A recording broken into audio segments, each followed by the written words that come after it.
નમસ્કાર. હવે ક્ષતિઓમાં આપણે ફરી પાછા આગળ વધીશું.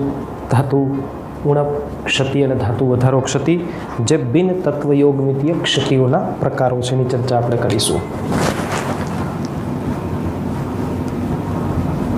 બિન તત્વ યોગમિતીય ક્ષતિ. તો પહેલાં આપણે વાત કરીએ કે તત્વયોગમિતીય ક્ષતિ અને બિન તત્વયોગમિતીય ક્ષતિમાં તફાવત શું છે. તત્વયોગમિતિ સંયોજનની વાત કરીએ તો કોઈ સંયોજન આપણે લઈ લીધું, જેમ કે NaCl, HCl. તો આ સંયોજનો છે એ આપણા 1:1 સંયોજનો કહેવાય. 1:1, એક સોડિયમ એક ક્લોરીન, એક હાઇડ્રોજન એક ક્લોરીન. એક સંયોજન MgCl2 છે, CaCl2 છે. તો આ સંયોજનો થઈ ગયા 1:2. તો એમના ગુણોત્તર જે પૂર્ણાંક સંખ્યાઓમાં આપણને જોવા મળે. પછી કોઈ પણ હોઈ શકે, જેમ કે આપણું Al2O3 થઈ ગયું તો 2:3 છે. તો આ દરેક સંયોજનનો ગુણોત્તર છે પૂર્ણાંક સંખ્યામાં છે. પરંતુ અહીંયા આપણે એકાદું સંયોજન લખીએ, જેમ કે FeO, જે ખરેખર હોવું જોઈએ 1:1, પરંતુ Fe 0.95O. તો આ સંયોજનનો ગુણોત્તર થઈ ગયો 0.95:1. તો એમનો ગુણોત્તર પૂર્ણાંક સંખ્યામાં જોવા મળતો નથી. એનો મતલબ આ સંયોજન તત્વયોગમિતીય નથી, આ બિન તત્વયોગમિતીય સંયોજન છે. તો આયનીય ઘન પદાર્થોની અંદર ઘણા સંયોજનો અને એની અંદર જોવા મળતી આવી ક્ષતિઓ કે જે એની તત્વયોગમિતિને અસર કરે છે, જેના કારણે આ સંયોજનો બિન તત્વયોગમિતીય સંયોજનો બને છે. તો આવી ક્ષતિઓ કે જે સંયોજનને બિન તત્વયોગમિતીય બનાવે છે એની ચર્ચા કરશું. એમાં પહેલો પ્રકાર ધાતુ વધારો ક્ષતિ, અને એમાં પહેલું એક્ઝામ્પલ NaClના સ્ફટિકમાં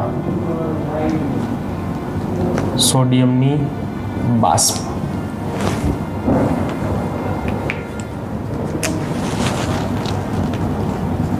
NaClના સ્ફટિકને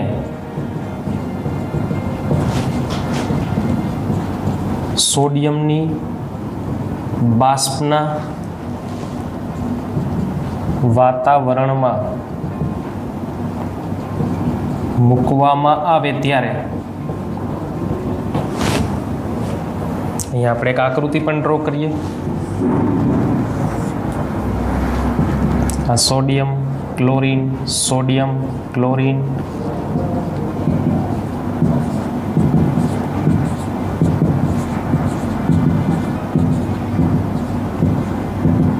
તો આવા સરસ મજાના એક સોડિયમ ક્લોરાઇડની આકૃતિ આપણે ડ્રો કરી છે. એની આસપાસ આપણે વાયુમય સોડિયમ મૂકવાના છે.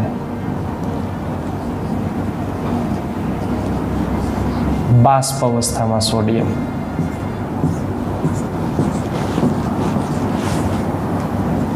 જ્યારે સોડિયમ પરમાણુની બાષ્પના પરમાણુઓ જ્યારે સ્ફટિકની નજીક આવે છે ત્યારે આવા સોડિયમ પરમાણુઓ સ્ફટિકની આસપાસ ચોંટે છે અને સ્ફટિકની અંદર રહેલા ક્લોરાઇડ આયનોને પોતાની તરફ ખેંચે છે અને એ બે એકબીજા સાથે મળી અને નવો NaClનો સ્ફટિક બનાવે છે. હવે NaCl બનવા માટે સોડિયમને ધનાયન અને ક્લોરીનને ઋણાયન થવું પડે. ક્લોરીન તો ઋણાયન જ હતો, પણ સોડિયમ તટસ્થ હતો. એને ધનાયન થાય ત્યારે એક ઇલેક્ટ્રોન ગુમાવવો પડે. આ ઇલેક્ટ્રોન ક્લોરીનની જગ્યાએ જઈને બેસે. આ બાબતને શબ્દો સ્વરૂપે આપણે થોડી વ્યવસ્થિત ભણીએ કે NaClના સ્ફટિકને સોડિયમની બાષ્પના વાતાવરણમાં મૂકવામાં આવે છે ત્યારે બાષ્પમય સોડિયમ પરમાણુઓ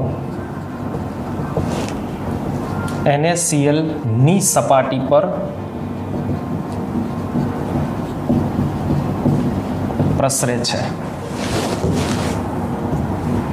ત્યારબાદ આવા સોડિયમ પરમાણુઓ સ્ફટિકમાંના ક્લોરાઇડ આયનને શું કરે છે? આકર્ષે છે, સપાટી પર NaCl બનાવે છે. સોડિયમ દ્વારા ગુમાવાતા ઇલેક્ટ્રોન તે Cl- ના એનાયનીય સ્થાનમાં ગોઠવાય છે. આમ સ્ફટિક વીજભારની દ્રષ્ટિએ તટસ્થ જ રહે છે, કારણ કે Cl- ગયો અને E- આવ્યો. જેટલો ધનભાર એટલો જ ઋણભાર છે. પરંતુ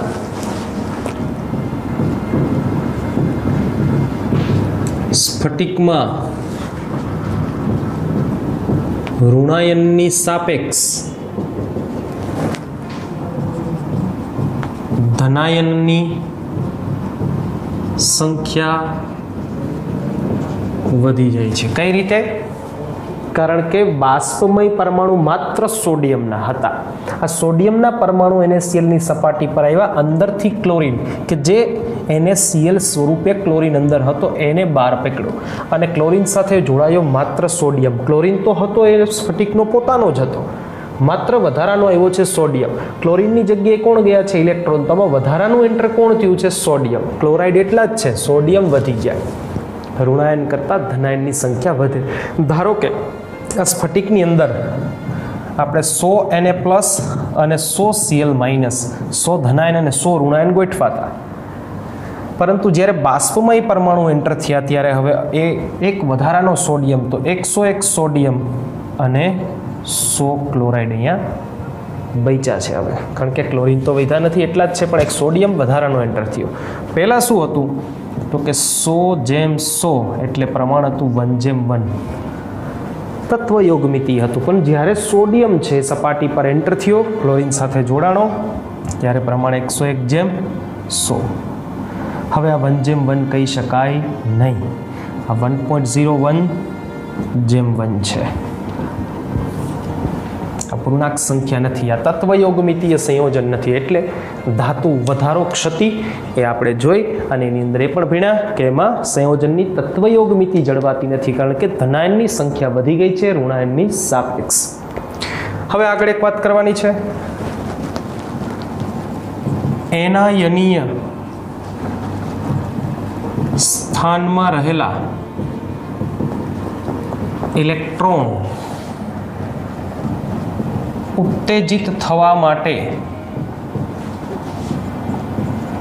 દૃશ્યમાન પ્રકાશ માંથી ઉર્જાનું શોષણ કરે છે. માટે હવે આ NaCl સ્ફટિક સફેદના બદલે પીળા રંગનો દેખાય છે. કોઈ પણ પદાર્થ રંગીન દેખાવા પાછળનું કારણ શું છે? સૂર્યમાંથી આવતા કિરણો પૈકીના જાનીવાલી પીનારા, મતલબ 300 થી 750 નેનોમીટર તરંગ લંબાઈના તરંગો એવા છે જેને આપણે જોઈ શકીએ છીએ. જો બધા તરંગો એકી સાથે આવતા હોય તો એનું મિશ્રણ આપણને સફેદ દેખાય, પણ આ તરંગો કોઈ પદાર્થ પર પડે અને કોઈ પદાર્થ એમાંથી અમુક તરંગ લંબાઈનું શોષણ કરી લે તો બચેલી તરંગ લંબાઈઓ આપણને રંગીન દેખાય છે. એટલે આપણને અલગ અલગ કલર રંગ દેખાય છે. નોર્મલ NaCl શું કરે છે? તો કે નોર્મલ પ્રકાશમાંથી એક પણ કિરણનું શોષણ નથી કરતો. એટલે સફેદ પ્રકાશ પડે અને સફેદ પ્રકાશનું પરાવર્તન થાય, સોડિયમ ક્લોરાઇડ આપણને સફેદ જ દેખાય. પરંતુ હવે જ્યારે અહીંયા એનાયનીય સ્થાનમાં ઇલેક્ટ્રોન્સ બેઠા છે, શું કરશે? સૂર્યપ્રકાશમાંથી દ્રશ્ય પ્રકાશનું શોષણ કરી અને ઉત્તેજિત થશે. દ્રશ્ય પ્રકાશમાંથી કેટલાક કિરણો પોતે શોષી લે તો બચેલા કિરણો છે એ હવે જાનીવાલી પીનારા બધાનું મિશ્રણ ન હોય, કારણ કે એમાંથી અમુક ઉર્જાનું શોષણ થઈ ચૂક્યું છે. બચેલી ઉર્જા હવે ચોક્કસ આપણને રંગ દેખાડશે. NaClનો ટુકડો પીળો રંગ દેખાડે એવું આપણે યાદ રાખ્યું છે. તો આ જે સ્થાન છે જે રંગ દેખાડવા માટે જવાબદાર છે, એના માટે શબ્દ યાદ રાખશું આપણે, ફાર બેન્ઝેન્ટર. એનું ઇંગ્લિશ થાય કલર સેન્ટર અથવા એને કહેવાય રંગ કેન્દ્રો. યાદ રાખશું, ફાર્બેન્જેન્ટર એક જર્મન શબ્દ છે.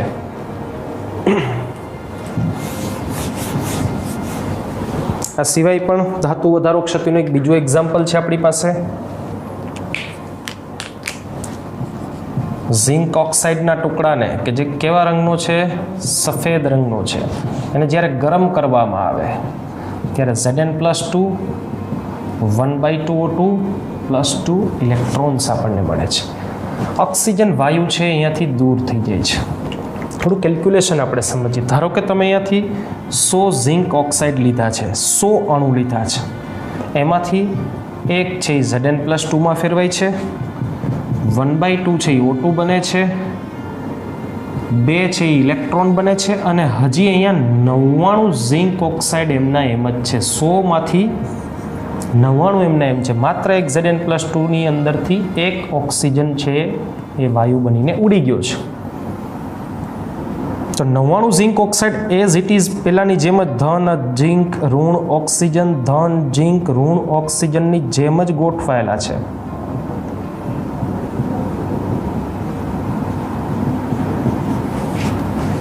Like that.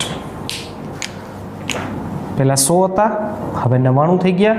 બાકી બચેલા જે ઝિંકના ધનાયન છે અહીંયા ગોઠવાશે અને બાજુમાં અહીંયા ઇલેક્ટ્રોન્સ ગોઠવાશે. કેટલા ઇલેક્ટ્રોન્સ છે? 2. તો બાજુમાં ગોઠવાશે. તો આ જે સ્થાન થઈ ગયું અને આપણે કયું સ્થાન કહીએ? આંતરાલીય સ્થાન. તો એ શબ્દો શું લખ્યા હશે? ઝિંક ઓક્સાઇડના સફેદ રંગ દેખાડતા ટુકડાને જ્યારે ગરમ કરવામાં આવે ત્યારે તે ઓક્સિજન વાયુ ગુમાવે છે. તો જેટલા ઓક્સિજન ગયા એની બાજુવાળા જે Zn+2 છે એકલા પડી ગયા છે. એ શું કરશે? હવે તો પોતાના મૂળ સ્થાનેથી ખસે અને બીજા ઝિંક ઓક્સાઇડના આયનોની વચ્ચેના અંતરાલીય સ્થાનમાં જઈને પોતે બેસી જાય. જ્યારે વધારાના જે ઇલેક્ટ્રોન બચ્યા છે એ તેની બાજુના અંતરાલીય સ્થાનોમાં જઈને બેસી જાય. પરંતુ અહીંયા પણ ઇલેક્ટ્રોનની હાજરી હોવાના કારણે સફેદ રંગનો ઝિંક ઓક્સાઇડ હવે આછા પીળા રંગનો દેખાશે. આવું આપણે યાદ રાખીશું. તો આ થઈ ગઈ ધાતુ વધારો ક્ષતિ. સોડિયમ ક્લોરાઇડના ટુકડાને સોડિયમની બાષ્પના વાતાવરણમાં મૂકીએ તો એ સફેદ ટુકડો પીળા રંગનો થાય. ઝિંક ઓક્સાઇડને ગરમ કરીએ ત્યારે પણ પીળા રંગનો થાય. કારણ શું છે? અહીંયા સોડિયમ એડ થાય છે, અહીંયાથી ઓક્સિજન જતા રહી છે. બે કારણસર બેમાં અહીંયા સોડિયમનો વધારો જોવા મળ્યો, અહીંયા ઝિંકનો વધારો જોવા મળ્યો. સામે ઋણાયનની સાપેક્ષ ધનાયનની સંખ્યા વધી જાય છે. બે વાત વધારાની તમારે યાદ રાખવાની છે. NaClના પ્રયોગમાં જો તમે લિથિયમ ક્લોરાઇડ લીધો હોય અથવા તો પોટેશિયમ ક્લોરાઇડ લીધો હોય તો પણ પ્રક્રિયા એઝ ઇટ ઇઝ થાય. લિથિયમ ક્લોરાઇડને લિથિયમની બાષ્પના વાતાવરણમાં અથવા પોટેશિયમ ક્લોરાઇડને પોટેશિયમની બાષ્પના વાતાવરણમાં રાખો, માત્ર રંગ બદલાય છે. અહીંયા તમારે યાદ રાખવાનો આછો ગુલાબી રંગ, અહીંયા તમારે યાદ રાખવાનો છે જાંબલી રંગ. સોડિયમ ક્લોરાઇડ માટે પીળો રંગ છે. તો આ થઈ ગઈ તમારી ધાતુ વધારો ક્ષતિ. એના પછી છે અહીંયા બીજો ક્રમ છે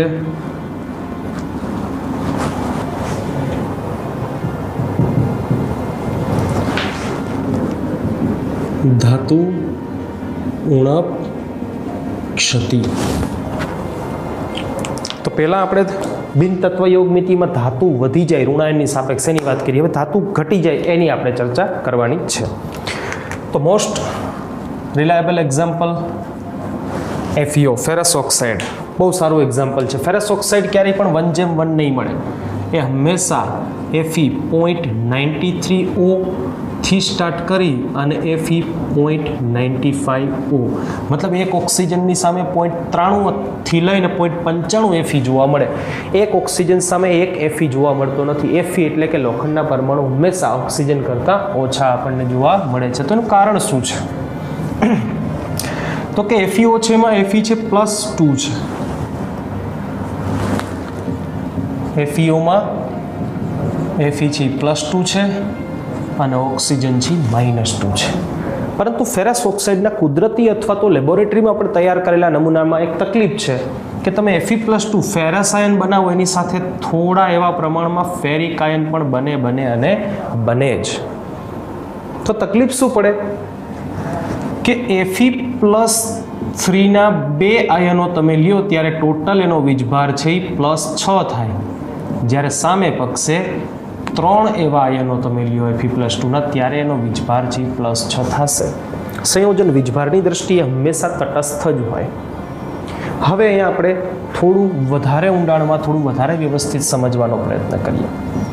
જેમ કે તમે FeOના 100 અણુઓ લીધા છે, તો એની અંદર 100 Fe+2 હોવા જોઈએ અને 100 ઓક્સિજન -2 હોવા જોઈએ. મતલબ કે એમાં +200 ભાર અને -200 ભાર આવી રીતે ગોઠવાયેલો હશે. પરંતુ થાય શું કે 100 FeO તમે બનાવો એમાં બધા જ Fe+2 100 એ 100 નથી હોતા. કેટલાક Fe+3 હોય છે. કેટલા?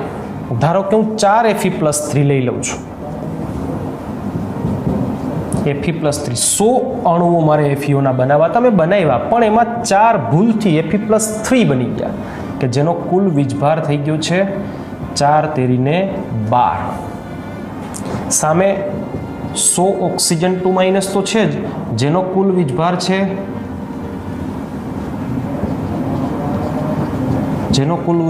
-200.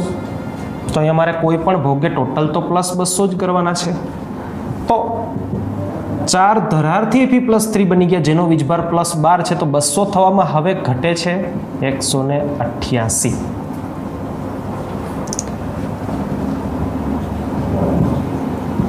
અને એના માટે Fe+2 કેટલા લેવા પડશે? 94. તો સંખ્યાની વાત કરીએ તો 98 Fe થયા, કે જેનો વીજભાર 200 થઈ ગયો. 98 Fe 100 ઓક્સિજન.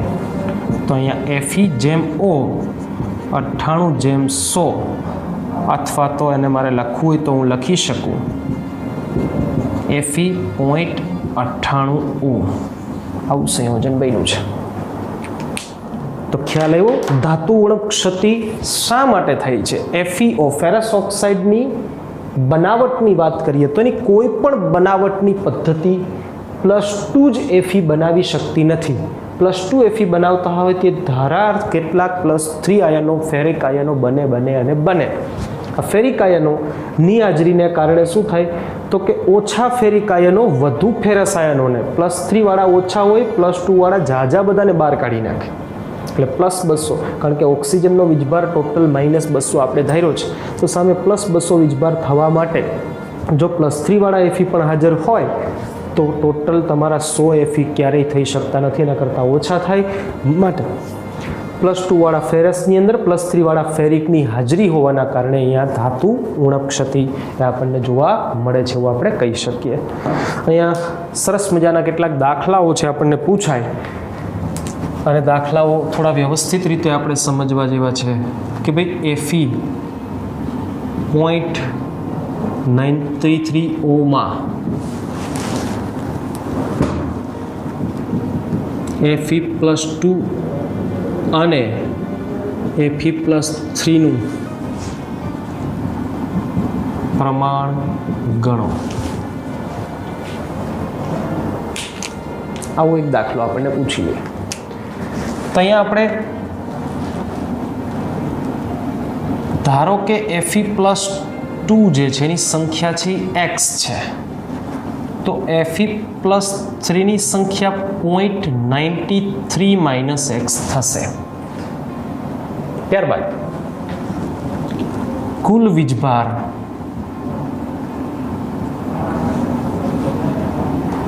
કારણ કે સામે ઓક્સિજનનો વીજભાર -2 છે, તો સામે કુલ ખાલી વીજભારની ધન વીજભાર +2 થશે. કારણ કે સામે ઓક્સિજન -2 હોય તો આ બધાનો +2 થવો જોઈએ. ટોટલ +2 થશે. કોનો? Fe+2 અને Fe+3 નો બેયનો થઈને +2 થશે. Fe+2 ની સંખ્યા કેટલી છે? x, અને એનો વીજભાર કેટલો છે? +2, વત્તા Fe+3 ની સંખ્યા કેટલી છે? 0.93 - x, અને એનો વીજભાર કેટલો છે? 3, બરાબર શું થશે? +2. તો આ થઈ ગયા 2x 93.93 × 3